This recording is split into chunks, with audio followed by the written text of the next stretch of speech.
சாயி ராமாயணம் அத்தியாயம் 39 கீதை ஸ்லோகத்திற்கு விசேஷ விளக்கமும் சமாதி கோயில் நிர்மாணம்.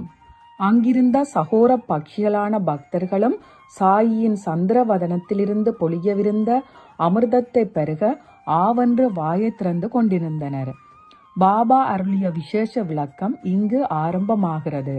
பாபா சொன்னார், நானா ஸ்லோகத்தின் 2வது அடியை பூரணமாக புரிந்து கொள்ள மறுபடியும் முயற்சி செய்யவும். ஞானம் என்னும் பதத்தின் முன்னால் தொக்கி நிற்கும் உயிரெழுத்தாகிய ஆவை சேர்த்து அர்த்தத்தின் சூக்குமத்தை பாரும். நான் விபரீதமாக பேசுகிறேன் என்றோ அர்த்தத்தை அனர்த்தமாக்குகிறேன் என்றோ நீர் நினைக்க வேண்டிய அவசியம் இல்லை. பழைய வியாக்கியானங்கள் எல்லாம் எப்படி அசத்தியமாகும்? தத்துவ தரிசனம் பெற்ற ஞானிகள் உனக்கு ஞானத்தை உபதேசம் செய்வர் என்று நீர் அர்த்தம் சொல்கிறீர். ஆனால் ஞானம் என்ற பதத்திற்கு பதிலாக அஞ்ஞானம் என்ற பதத்தை பொருத்தினால் யதார்த்தமான அர்த்தம் வெளிப்படும். ஞானம் என்பது பேச்சுக்குரிய விஷயம் அன்று. அப்படி இருக்க அதை உபதேசம் செய்வது எப்படி? ஆகவே ஞானத்தின் எதிர்மறை வார்த்தையை எடுத்துக்கொண்டு ஸ்லோகத்திற்கு அர்த்தம் செய்து பாரும். ஞானம் என்ற சொல்லை பொருத்தி நீர் சொன்ன அர்த்தத்தை நான் கேட்டேன். ஆனால் அது இருக்கும் இடத்தில் அஞ்ஞானம் என்ற சொல்லை பொருத்தி அர்த்தம் பார்ப்பதில் நஷ்டம் என்ன? அஞ்ஞானம் பேச்சுக்குரிய விஷயமாகிறது. ஞானம் இயல்பால் பேச்சுக்கு அப்பாற்பட்டதன்றோ?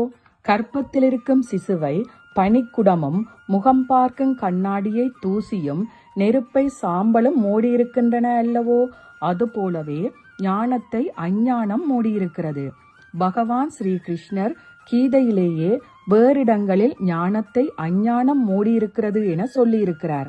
ஆகவே அஞ்ஞானத்தை எடுத்துவிட்டால் ஞானம் இயல்பாகவே பிரகாசிக்கும். ஞானம் சுயமாகவோ நிறைவு பெற்றதாயினும் பாசி மூடிய சுத்தமான நீர் இருக்கிறது. பாசியை அகற்றும் விழிப்புணர்வு பெற்றவனே சுத்த நீரை பெறுகிறான்.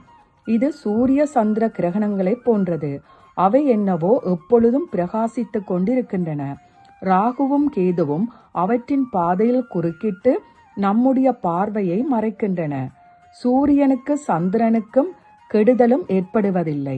கெடுவது நம்முடைய பார்க்கும் சக்தியே. அதுபோலவே ஞானமும் எந்த உபாதியுமின்றி தானிருக்கும் இடத்திலேயே இருந்து கொண்டு ஒளிர்கிறது. கண்களின் பார்க்கும் சக்தி ஞானம். கண்களில் வளரும் புரை அஞ்ஞானம். அதை அவசியம் எடுத்துவிட வேண்டும்.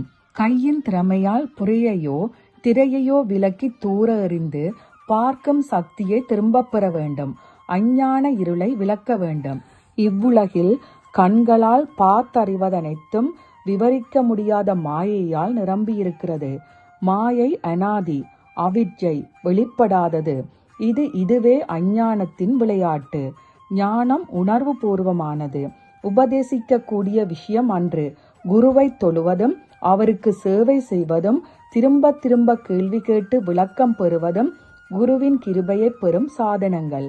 உலகை சத்தியமென்று நினைப்பது பெரிய பிரேமை. இதுவே முதலாவது எடுத்தறியப்பட வேண்டியது. ஞானத்தை மூடியிருக்கும் இருள் அப்பொழுதுதான் பேரறிவாகிய முழுமுதற் பொருள் தன்னை வெளிப்படுத்திக் கொள்ளும். உலக வாழ்வின் விதை அஞ்ஞானம். குருவின் கிருபையாகிய மையை கண்களில் இட்டுக்கொண்டால் கண்களை மூடியிருக்கும் மாயையாகிய திரை விலகும். சுபாவமானது ஞானம் எஞ்சி நிற்கும். ஞானம் என்பது அடைய வேண்டிய பொருள் அன்று. அது ஏற்கனவே அடியப்பட்டு பிரகாசித்துக் கொண்டு விளங்குகிறது. வழியில் இருக்கும் தடங்கள் அஞ்ஞானமே. இறைவனையும் பக்தர்களையும் வெவ்வேறாக கருதுவது அஞ்ஞானத்தின் மூலம். அந்த அஞ்ஞானத்தை எடுத்து எறிந்து விட்டால் எஞ்சியிருப்பது பூரண ஞானம். பழுதையில் பாம்பு தெரிவது அஞ்ஞானத்தின் தூய உதாரணம். உண்மையில் அப்பொருள் என்னவென்று அறிந்து கொள்வது அஞ்ஞானத்தை விலக்கி விடுகிறது. எஞ்சி நிற்பது அப்பொருள் பழுதை என்னும் ஞானமே. உள்ளே இருப்பது பொன், ஆனால் அது அழுக்கால் மூடப்பட்டிருக்கிறது. அழுக்கினுள்ளே பொன் ஜொலித்துக் கொண்டிருக்கிறது. ஆனால் அதை வெளிக்கொண்டு வர நெருப்பு தேவைப்படுகிறது. தேகம் ஜனனமாவது மாயா மூலம். தேகத்தின் ஓட்டம் விதிவசப்பட்டது. வாழ்க்கையில் இரட்டை சுழல்கள் ஏற்கனவே நிர்ணயிக்கப்பட்டு விட்டவை. ஆகவே தேகாபிமானம் அஞ்ஞானம். தேகாபிமானத்தை துறந்தவர்களுக்கு சுகமும் இல்லை, துக்கமும் இல்லை. நான் என்ற நினைவில் சுழல்கள் முற்றும் அடங்கிய பிறகுதான் அஞ்ஞானம் விலகும். மனிதன் தன் சுயரூபத்தை அறியாமல் இருப்பதே மாயையின் ஜென்மஸ்தானம். குருவருளால் மாயை விலக்கப்படும் போது இயல்பாகவே சுயரூப ஞானம் வெளிப்படுகிறது. இறைவனிடத்தில் பக்தியின்றி இதர சாதனைகளில் சிரமப்படுவதில் அர்த்தம் என்ன இருக்கிறது? படைக்கும் கடவுளான பிரம்மதேவரும் மாயையால் ஆளப்படுபவரே. அவருக்கு பக்திதான் விடிமோட்சம். பிரம்மலோகத்தை அடைந்த பின்னரும் பக்தியின்றி முக்தி இல்லை. அங்கே சென்ற பிறகும் பகவானின் மீது பக்தி இல்லாமல் போனால் மறுபடியும் மனிதன் ஜனன மரண சூழலில் மாட்டிக்கொள்கிறான். ஆகவே மாயையை விரட்டுவதற்கான ஒரே உபாயம் இறைவனை தொழுவதே. இறைவனை தொழுபவருக்கு வீழ்ச்சி என்பதே இல்லை, மறுபிறவி பந்தமும் இல்லை. ஓம் சாய்ராம். எல்லோருக்கும் சுபமுண்டாகட்டும்.